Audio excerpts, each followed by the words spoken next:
Baghdad kembali gempar. Kali ini, bukan karena lelucon Abu Nawas yang membuat Khalifah tertawa, namun kota itu tak pernah benar-benar sepi dari pergolakan pemikiran. Kali ini, tantangan datang dari seorang rabi senior bernama Rabi Shimon yang datang dari tanah jauh. Ia adalah seorang ahli kitab yang sangat bangga akan kedalaman literasi dan sejarah bangsanya. Di bawah naungan istana Khalifah Harun al-Rashid, Rabi Shimon berdiri di tengah majelis ilmu dengan gulungan perkamen di tangannya. Ia menatap para ulama dengan pandangan yang tajam dan penuh tanya. Wahai para cerdik pandai Baghdad, suara Rabi Shimon bergema di aula istana. Dalam sejarah bangsa kami, para nabi adalah orang-orang yang terpelajar. Mereka membaca hukum-hukum Tuhan, mereka menuliskan wahyu, dan mereka adalah guru-guru bagi bangsanya. Pengetahuan adalah kunci kenabian. Namun, kalian mengklaim bahwa Muhammad adalah seorang ummi, seorang yang butuh huruf, tidak bisa membaca dan tidak bisa menulis. Logika mana yang bisa menerima ini? Bagaimana mungkin seorang yang tidak sanggup membaca tulisan di atas pasir bisa membaca rahasia langit? Bagaimana mungkin seorang yang tak pernah menyentuh pena bisa membawa kitab yang begitu puitis dan kompleks seperti Al-Quran? Bukankah ini justru membuktikan bahwa klaimnya diragukan? Khalifah Harun al-Rashid menoleh ke arah Abu Nawas yang sedang asyik memperhatikan seekor burung di jendela. Abu Nawas, jawablah kegelisahan tamu kita ini. Abu Nawas bangkit perlahan. Ia tidak membawa kitab, melainkan meminta pelayan membawakan dua benda. Sebuah cermin yang bersih dan sebuah papan kayu yang sudah penuh dengan lukisan warna-warni. Tuan Rabi yang terhormat, kata Abu Nawas sambil meletakkan kedua benda itu di depan Shimon. Mari kita bicara tentang cara kerja cahaya. Jika aku ingin memantulkan cahaya matahari yang murni ke dalam ruangan yang gelap ini, manakah yang lebih baik aku gunakan? Apakah papan kayu yang sudah penuh dengan warna-warna lukisan manusia ini, ataukah cermin yang kosong dan bening ini? Rabi Shimon menjawab dengan cepat. Tentu saja cermin yang kosong itu. Warna-warna pada papan kayu akan menyerap cahaya dan merusaknya, sementara cermin akan memantulkannya dengan murni. Abu Nawas tersenyum cerdik. Ia melangkah mendekati sang rabi. Demikian jugalah hakikat kenabian Muhammad yang ummi, buta huruf. Jika Muhammad adalah seorang sarjana yang rakus membaca buku-buku kuno, mempelajari filsafat Yunani, dan mendalami kitab-kitab sejarah, maka saat ia membawa Al-Quran, orang-orang seperti kau akan berkata, tentu saja dia bisa menulis itu, dia akan banyak membaca. Itu hanyalah campuran dari ilmu-ilmu yang ia pelajari sebelumnya. Tuhan sengaja menjaga, cermin, hati Muhammad tetap kosong dari tulisan-tulisan manusia, agar ketika cahaya wahyu datang kepadanya, cahaya itu tetap murni. Al-Quran bukan hasil olahan pikiran Muhammad, karena ia tak punya catatan manusia di kepalanya. Kebuta hurufannya adalah segel keaslian bahwa apa yang ia bawa benar-benar dari Tuhan, bukan hasil contekan dari perpustakaan. Abu Nawas kemudian mengambil sebuah pena dan botol tinta. Seorang cendekiawan adalah seperti pipa air. Ia menyalurkan air yang berasal dari wadah-wadah lain, buku-buku. Namun, seorang nabi adalah seperti mata air. Airnya keluar langsung dari perut bumi tanpa melalui pipa manapun. Apakah kau akan meragukan kejernihan air yang keluar dari mata air, hanya karena mata air itu tidak memiliki pipa? Justru karena tidak ada pipa, air itu jauh lebih murni. Pengetahuan Muhammad tidak datang dari bawah, membaca, tapi datang dari atas, wahyu. Jika Tuhan mampu menciptakan alam semesta tanpa perlu membaca instruksi, mengapa kau ragu Tuhan bisa mengajari seorang manusia tanpa perlu melalui perantara huruf? Rabi Shimon terdiam. Ia melihat papan kayu yang penuh warna dan cermin kosong di depan matanya. Argumennya tentang literasi sebagai syarat kenabian tiba-tiba terasa dangkal di hadapan konsep kemurnian wahyu. Abu Nawas, ucap Rabi Shimon pelan, penjelasanmu tentang cermin memang indah. Namun, bagaimana kau menjelaskan keajaiban bahasa Al-Quran? Jika ia tidak bisa membaca, bagaimana ia bisa menyusun kata-kata yang bahkan penyair terbaik kami pun tak sanggup menandinginya? Abu Nawas tertawa kecil. Itu untuk besok, Tuan Rabi. Besok aku akan menunjukkan padamu perbedaan antara suara manusia dan gema langit. Hari kedua perdebatan di istana Baghdad terasa lebih puitis namun tajam. Rabi Shimon tidak datang sendirian. Ia membawa seorang ahli sastra Arab terkemuka untuk menemaninya. Ia ingin menyerang dari sisi keindahan bahasa Al-Quran yang menurutnya mustahil muncul dari seseorang yang tidak pernah mempelajari teori sastra.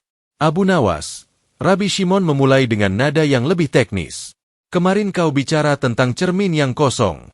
Baiklah, aku terima itu sebagai metafora. Namun, bahasa adalah sebuah keterampilan, skill.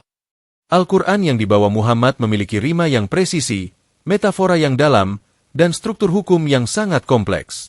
Seorang penyair hebat pun butuh waktu bertahun-tahun untuk mempelajari rima, arut, dan gaya bahasa, balagha. Bagaimana mungkin seseorang yang tidak pernah membaca satupun syair kuno atau mempelajari tata bahasa bisa tiba-tiba mengeluarkan susunan kalimat yang membuat para penyair Arab bersujud? Jika ia tidak belajar, maka pasti ia hanya menyalin ingatan dari orang lain. Keindahan yang terstruktur menuntut adanya proses belajar. Abu Nawas tersenyum tenang. Ia meminta pelayan membawakan 2 mangkuk kecil. Satu berisi air gula yang kental dan satu lagi berisi madu murni yang masih ada potongan sarangnya. Tuan Rabi, mari kita lihat kedua cairan manis ini, kata Abu Nawas sambil mengangkat mangkuk air gula. Air gula ini dibuat oleh koki istana yang ahli. Sang koki harus belajar berapa takaran airnya, berapa suhunya, dan berapa lama ia harus mengaduknya. Ini adalah hasil proses belajar dan keterampilan manusia. Jika takarannya salah, rasanya akan rusak. Sekarang lihatlah madu ini. Apakah lebah itu pernah sekolah kimia untuk menghasilkan manis yang begitu sempurna? Apakah lebah itu pernah membaca buku arsitektur untuk membangun lubang-lubang sarang yang berbentuk heksagon, segi 6, dengan presisi matematika yang luar biasa? Rabbi Shimon terdiam, sementara Abu Nawas melanjutkan dengan suara yang lebih lantang. Lebah tidak belajar, namun ia menghasilkan sesuatu yang tidak bisa ditiru oleh pabrik gula manapun. Mengapa? Karena lebah bekerja dengan wahyu, ilham, dari Tuhannya. Muhammad yang buta huruf adalah seperti lebah itu. Jika ia seorang penyair yang belajar, maka kata-katanya akan seperti air gula, indah namun bisa ditiru dan dicari cacat takarannya. Namun, karena ia seorang ummi, apa yang keluar dari lisan beliau adalah madu langit. Keindahan Al-Quran bukan hasil racikan pikiran manusia yang belajar sastra, melainkan aliran langsung dari sang pencipta bahasa. Justru fakta bahwa beliau tidak bisa membaca adalah bukti bahwa Al-Quran bukan sastra yang dikerjakan, melainkan kebenaran yang diturunkan. Abu Nawas menatap mata Rabbi Shimon dengan dalam. Tuan Rabi, bukankah dalam kitabmu juga disebutkan bahwa Tuhan memilih yang lemah untuk mempermalukan yang kuat? Jika Tuhan memilih seorang ahli sastra untuk membawa Al-Quran, maka mukjizatnya akan hilang ditelan bakat manusianya. Tuhan memilih orang yang buta huruf agar tidak ada satupun orang Yahudi, Nasrani, maupun Arab penyembah berhala yang bisa menuduh Muhammad sedang mempraktekkan ilmu sastranya. Kebuta hurufannya adalah cara Tuhan mematikan semua fitnah intelektual. Ahli sastra yang dibawa Rabbi Shimon tertunduk. Sebagai orang yang memahami bahasa, ia tahu bahwa ada perbedaan antara kalimat yang dibuat-buat dengan kalimat yang memang begitulah hakikatnya. Logika madu itu sangat masuk akal, gumam sang ahli sastra. Rabbi Shimon mengusap jenggotnya, lalu melemparkan pertanyaan lain yang lebih sensitif. Jika benar ia mendapat wahyu karena kemurniannya, mengapa wahyu itu justru banyak berisi cerita-cerita tentang nabi kami, kaum Israel? Jika ia tidak membaca kitab kami, dari mana ia tahu detail-detail sejarah yang hanya diketahui oleh para rabi? Abu Nawas memperbaiki posisi duduknya. Itu adalah pertanyaan tentang saksi sejarah, Tuan Rabi. Besok, aku akan menunjukkan padamu bahwa orang yang tidak melihat justru bisa menceritakan kejadian dengan lebih jujur daripada orang yang hadir di sana. Hari ketiga perdebatan ini mengundang rasa penasaran yang luar biasa. Jika 2 hari sebelumnya mereka bicara tentang cara wahyu itu datang, kini Rabbi Shimon masuk ranah isi dari wahyu tersebut. Ia membawa beberapa gulungan Taurat kuno sebagai pembanding, siap menunjukkan bahwa Muhammad hanyalah seorang penyalin yang cerdik.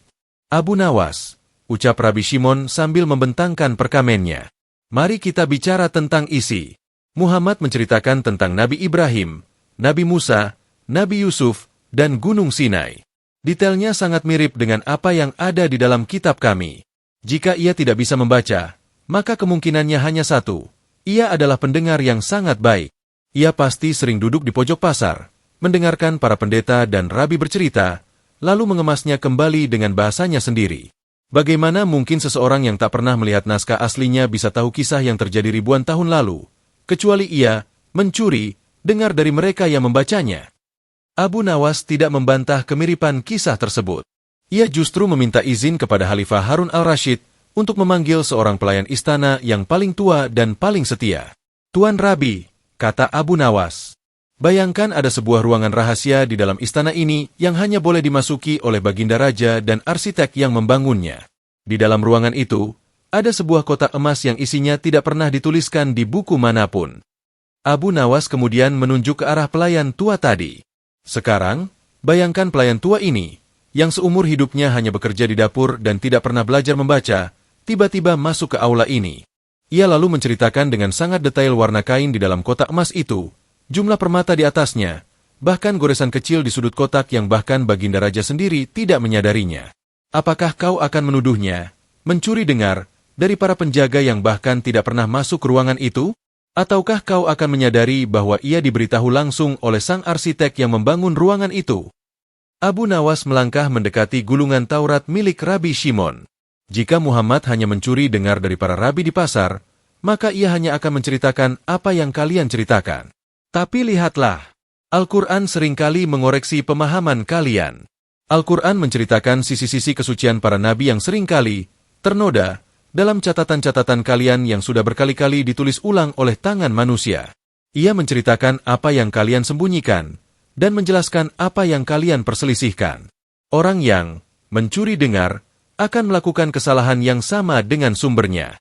Namun, Muhammad membawa versi yang lebih jernih, lebih logis, dan lebih agung.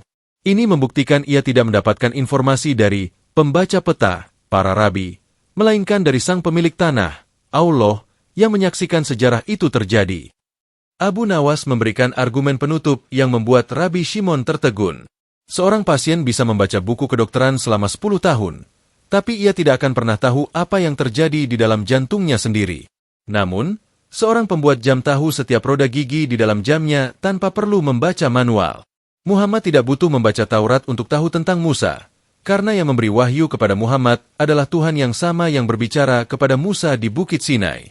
Tuhan tidak butuh perpustakaan untuk memberitahu hambanya tentang apa yang telah dia lakukan di masa lalu. Rabi Shimon terdiam cukup lama. Logika bahwa informasi yang lebih akurat dan lebih murni justru menunjukkan sumber yang lebih tinggi, sulit dipatahkan. Jika Muhammad hanya menyontek, harusnya ada jejak kesalahan interpretasi manusia di dalamnya. Namun, Al-Quran tampil dengan otoritas yang seolah-olah hadir saat kejadian itu berlangsung. "Kau sangat mahir dalam perumpamaan, Abu Nawas," desis Rabi Shimon. "Namun, masih ada satu hal. Mengapa nabi kalian ini, jika memang ia utusan Tuhan, harus membawa syariat baru yang menghapus banyak hukum kami? Bukankah itu berarti ia mengubah janji Tuhan?" Abu Nawas tersenyum tipis. "Besok, Tuan Rabi, kita akan bicara tentang pakaian yang sempit dan anak yang bertumbuh dewasa." Hari keempat perdebatan di Istana Baghdad menyentuh inti dari keberatan kaum Yahudi terhadap Islam, syariat. Rabi Shimon merasa bahwa jika Muhammad benar-benar membawa pesan dari Tuhan yang sama dengan Musa, maka hukum-hukumnya tidak boleh berubah. Ia menganggap perubahan hukum adalah bukti bahwa Muhammad hanyalah manusia yang mengubah aturan sesuai keinginannya. "Abu Nawas," Rabi Shimon memulai dengan nada menuduh, "kau bilang Muhammad membawa kebenaran yang sama dengan Musa. Namun, lihatlah syariat kalian. Kami diharamkan memakan lemak tertentu dan beberapa jenis hewan, tapi kalian menghalalkannya. Kami memiliki hari Sabtu sebagai hari suci yang kaku, kalian memilih hari Jumat. Jika Tuhan itu Maha Tahu, maka hukumnya haruslah abadi dan tidak berubah.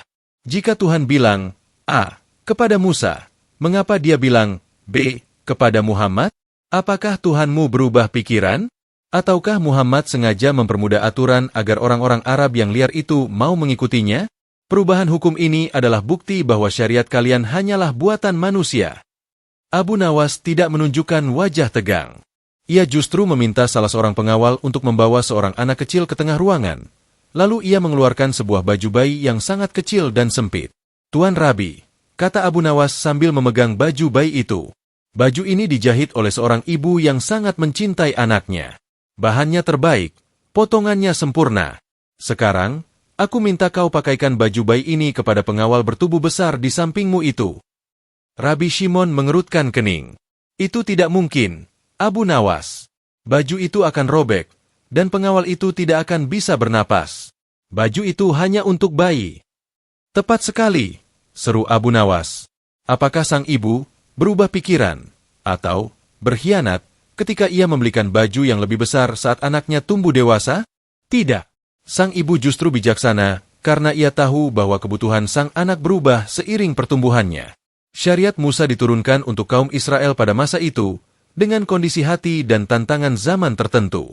Itu adalah baju yang pas untuk masa kanak-kanak spiritual mereka. Namun, manusia terus berkembang. Ketika Muhammad datang, umat manusia telah mencapai masa dewasa. Tuhan memberikan baju yang lebih lapang dan universal.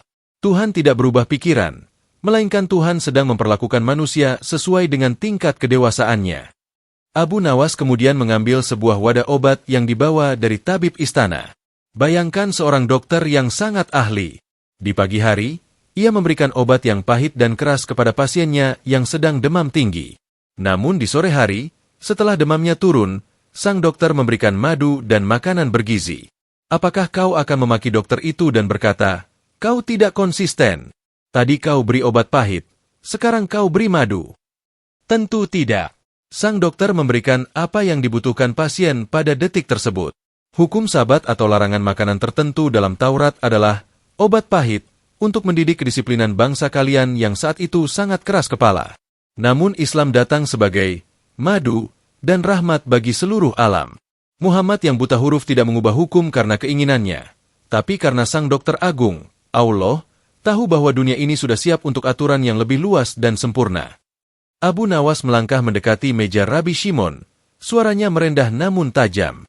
Justru karena Muhammad itu ummi, buta huruf, beliau tidak terbebani oleh fanatisme terhadap hukum lama yang sudah mendarah daging di kepalamu, Tuan Rabi. Jika beliau seorang rabi yang terpelajar, beliau mungkin akan takut atau sungkan untuk mengubah aturan Sabtu menjadi Jumat. Keummian beliau membuatnya menjadi wadah yang bersih, yang hanya mengikuti perintah terbaru dari langit tanpa perlawanan dari isi kepalanya sendiri. Beliau adalah pelaksana perintah, bukan pemberi komentar hukum. Rabi Shimon terdiam. Analogi tentang baju yang tumbuh dan resep dokter benar-benar menghantam logika hukumnya yang kaku. Ia menyadari bahwa memaksakan hukum masa lalu ke masa depan tanpa melihat maksud Tuhan adalah seperti memaksa orang dewasa memakai baju bayi. "Jadi kau menganggap syariat kami hanyalah tahap awal?" tanya Rabi Shimon dengan suara yang sedikit bergetar. "Aku menganggap syariatmu adalah cahaya, Tuan Rabi," jawab Abu Nawas lembut. "Tapi Muhammad membawa matahari. Saat matahari terbit, apakah kau masih membutuhkan lampu kecil untuk melihat jalan?"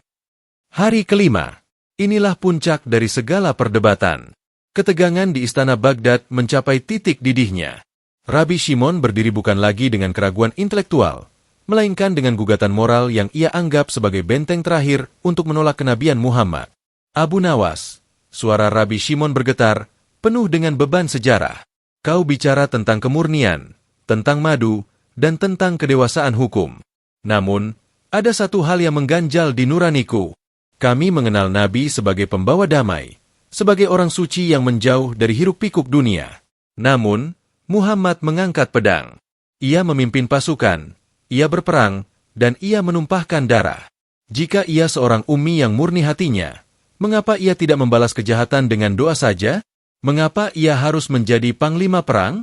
Apakah pedang adalah bagian dari wahyu yang kau agung-agungkan itu?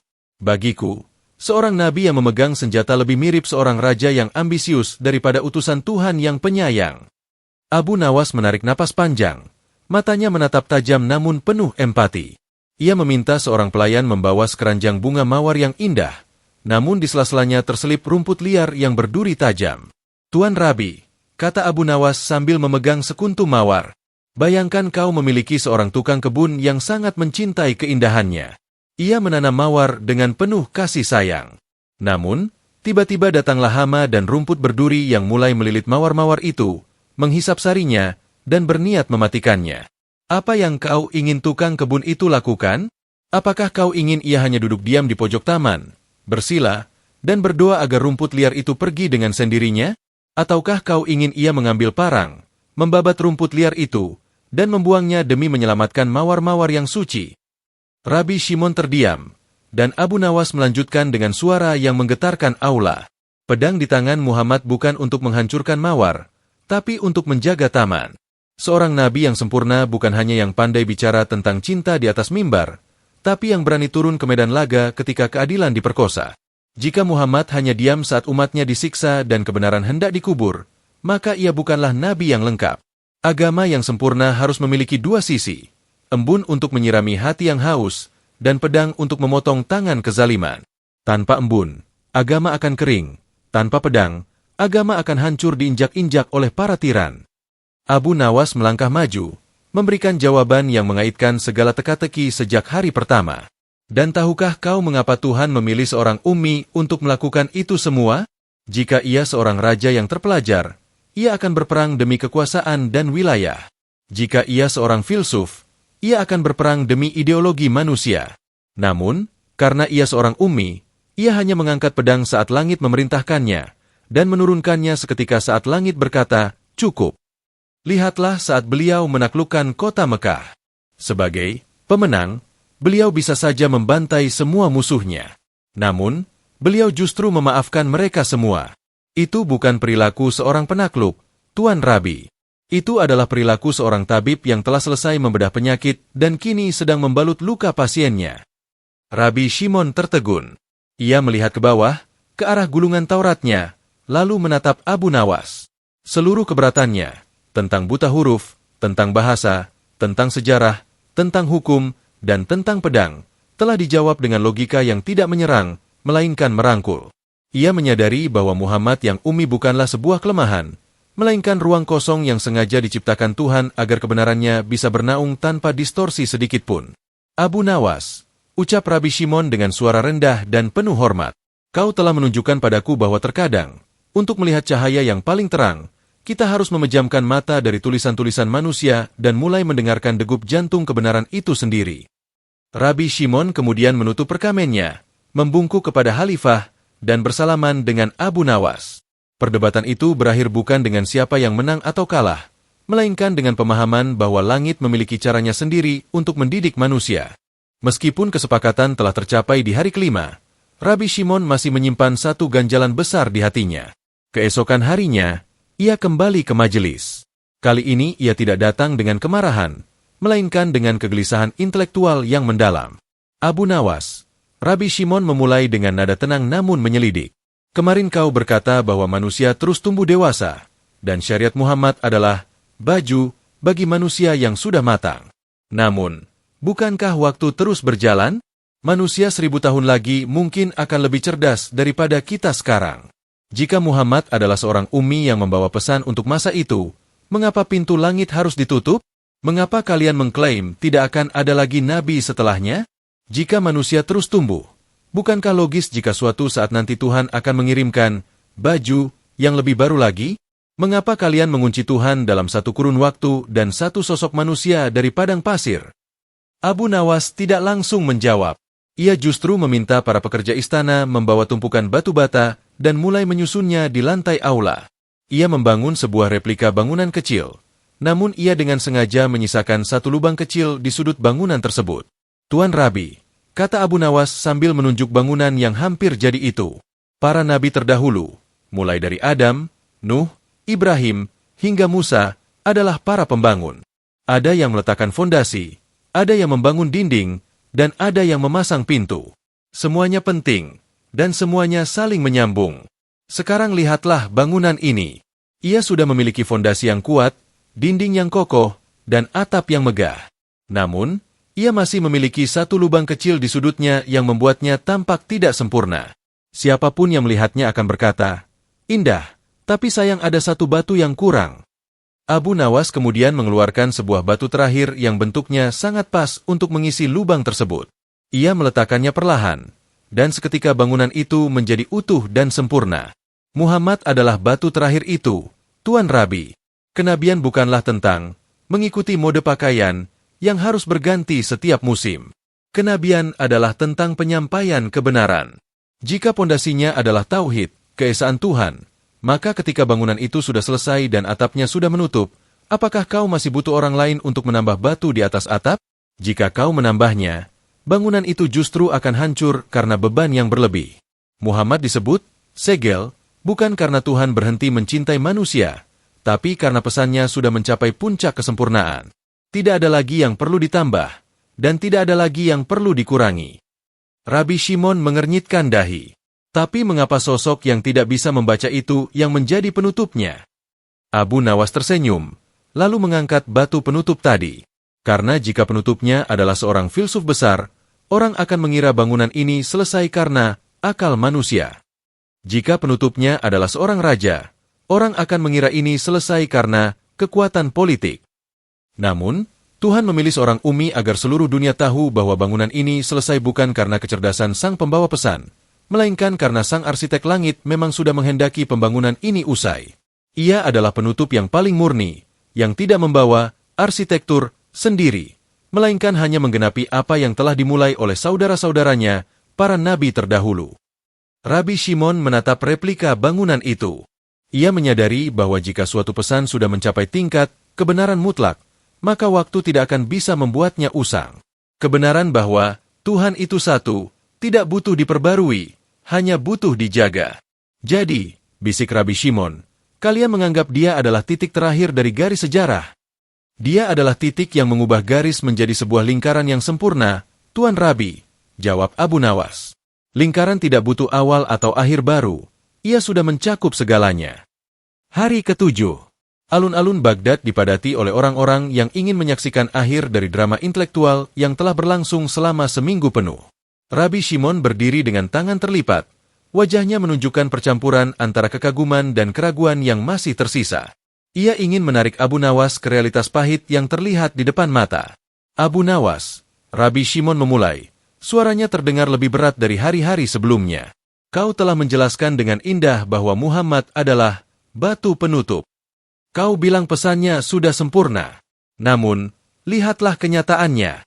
Jika pesannya begitu sempurna, mengapa dunia masih penuh dengan kezaliman? Mengapa para pengikutnya sendiri berselisih paham, bahkan saling bertikai? Jika Muhammad benar-benar obat terakhir bagi umat manusia, mengapa penyakit manusia masih merajalela?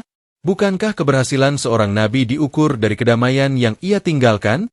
Jika dunia masih gelap, maka bagiku, pesannya belum benar-benar menyempurnakan apapun. Di mana bukti kegemilangan pesan dari seorang nabi yang buta huruf itu jika manusianya tetap tidak berubah? Abu Nawas menarik napas dalam-dalam. Ia tidak menunjuk pada angka-angka statistik atau sejarah penaklukan. Ia justru meminta pelayan membawakan sebuah cermin dan mengajak Rabbi Shimon berjalan ke area aula yang gelap karena tirainya tertutup rapat. Tuan Rabbi, kata Abu Nawas sambil berdiri di dalam kegelapan. Katakan padaku, apakah sekarang di luar sana matahari sedang bersinar dengan sangat terangnya? Tentu saja, jawab Shimon. Ini tengah hari yang sangat terik. Lalu, lanjut Abu Nawas, mengapa di ruangan ini kita masih kegelapan? Apakah matahari di luar sana gagal menyinari dunia? Apakah cahayanya cacat? Ataukah sang matahari kurang sempurna dalam menjalankan tugasnya sebagai pemberi cahaya? Rabbi Shimon menjawab, bukan salah matahari, Abu Nawas. Ruangan ini gelap karena tirainya tertutup dan jendelanya tidak dibuka. Abu Nawas menyibak tirai itu sedikit, membiarkan seberkas cahaya masuk. Demikian jugalah dengan pesan Muhammad. Tuhan mengirimkan matahari kebenaran, yang sudah sangat sempurna sinarnya melalui lisan seorang yang ummi. Namun, Muhammad bukanlah Tuhan yang memaksa setiap orang untuk membuka jendelanya. Beliau hanyalah pemberitahu bahwa matahari itu ada. Jika umat manusia memilih untuk menutup jendela hatinya, tetap berselisih karena nafsu, dan mencintai kegelapan kezaliman, apakah kau akan menyalahkan mataharinya? Kesempurnaan sebuah pesan terletak pada kebenaran isinya, bukan pada kepatuhan orang-orang yang menerimanya. Sebuah peta jalan disebut sempurna jika ia menunjukkan jalan yang benar menuju tujuan, bukan jika semua penggunanya benar-benar menempuh jalan itu tanpa tersesat karena keinginan mereka sendiri. Abu Nawas melangkah kembali ke tengah aula, menghadap seluruh hadirin. Tuan Rabbi, justru karena Muhammad itu ummi, kita tahu bahwa jika ada keburukan yang dilakukan umatnya, itu bukan berasal dari ajarannya. Jika beliau seorang filosof yang meracik pikirannya sendiri, kita mungkin akan curiga bahwa ajarannya mengandung cacat logika yang menyebabkan perpecahan. Namun karena beliau hanya menyampaikan apa yang dari Tuhan, maka ajarannya tetap murni dan abadi. Yang berselisih adalah kepala manusia, bukan wahyu Tuhan. Kesempurnaan Islam justru terlihat dari kemampuannya untuk tetap berdiri tegak, meskipun seringkali dijalankan dengan pincang oleh pengikutnya. Jika ajaran ini buatan manusia, ia sudah lama hancur oleh pengikutnya sendiri. Tapi karena ini adalah buatan Tuhan, ia tetap menjadi kompas yang akurat bagi siapa saja yang mau membukanya. Rabi Shimon terdiam. Ia menatap sinar matahari yang memantul di lantai marmer istana. Ia menyadari bahwa selama ini ia mencari kesempurnaan pada perilaku manusia yang fana, padahal Abu Nawas mengajaknya melihat pada kebenaran yang abadi. Ia melangkah maju, menjabat tangan Abu Nawas dengan sangat erat. Tidak ada lagi senyum sinis atau tatapan menantang. Abu Nawas, ucap Rabi Shimon di hadapan Khalifah Harun al-Rashid. Aku datang untuk menguji kemampuan membaca seorang nabi yang buta huruf. Namun, kau justru mengajariku cara membaca dunia dengan hati. Aku mengakui bahwa cahaya tidak butuh tulisan untuk membuktikan keberadaannya. Khalifah bangga, rakyat bersyukur. Perdebatan itu ditutup dengan jamuan makan besar di mana Rabi Shimon dan para ulama duduk semeja. Abu Nawas, seperti biasa, menyelinap pergi setelah perdebatan usai, mencari kedai kopi terdekat untuk mengistirahatkan pikirannya yang cerdik.